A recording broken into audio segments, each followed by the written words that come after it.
Fit Online.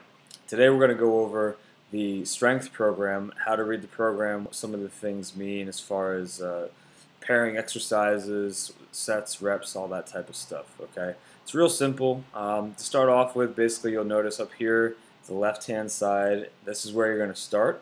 This is where it's going to list all of your foam roll exercises. Okay, they're all numbered 1 through 9. Some, depending on the client, there might be less spaces filled out. All of them might be filled out, but this is where you start to read the program. Okay. Following that, we go into the stretch section. This is where you're going to do your static stretches. And again, all of these exercises will be accompanied with videos that you'll be able to see in case you don't know what these exercises are. Okay. Following that, you have your active warm-up. Okay, so the top section reads left to right, starting with foam roll, stretch, and then we go into our active warm-up / mobility exercises. These are going to get you moving a little bit more, get you sweating a little bit more, and that'll lead us right into our core / power development, which you'll see right here. Okay, so foam roll, stretch, mobility, and then we go into core. Okay, now you'll see here on the left-hand side you have A1 and A2. That means that these two exercises are paired together.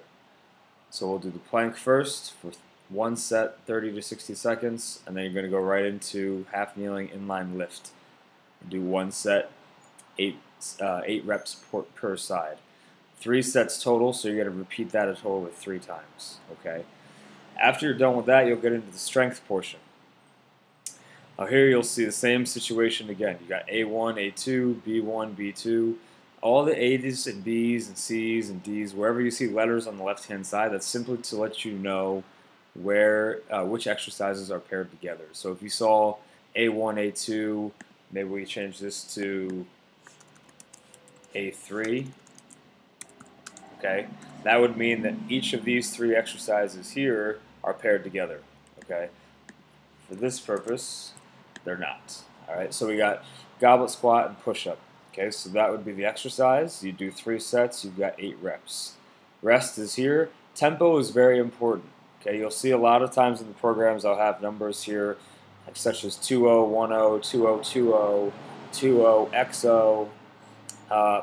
In this case, what you want to really think of is the first number, the 2 in this case, is the amount of time you're lowering yourself into the exercise. So, for example, in the squat, it'd be the amount of time you're squatting down. So you're squatting down for 2 seconds. 0 represents no pause at the bottom, and 1 means 1 second up. Okay, 0 means no pause at the top, and then you go right back down for 2 seconds at the bottom. If this were 2020, it'd be 2 seconds down, no pause, 2 seconds up, no pause, repeat. Okay, tempo is important. The thing you want to remember is that first number is always the easiest part. So in a push-up, it's going to be the part where you're pulling yourself down, and then the 1 second is pushing yourself back up. Okay, so that's the same routine for the strength program here. To the right, you'll see set 1, 2, 3, 4. That's where you can record your weights for each exercise every week. There's 4 of each exercise listed because that accounts for week 1, week 2, week 3, week 4. Sometimes you might only see 3 if I'm only giving you a 3-week program, but that's how you read the strength portion. Okay, and then lastly at the bottom here you'll see metabolic training. This is going to be where some of your metabolic / cardio training routines might be. Again, denoted with A1, A2. Same scenario with the exercise, sets, reps, tempo, rest, that type of a thing. If there's no tempo, typically it's probably an exercise that it would be hard to dictate the tempo.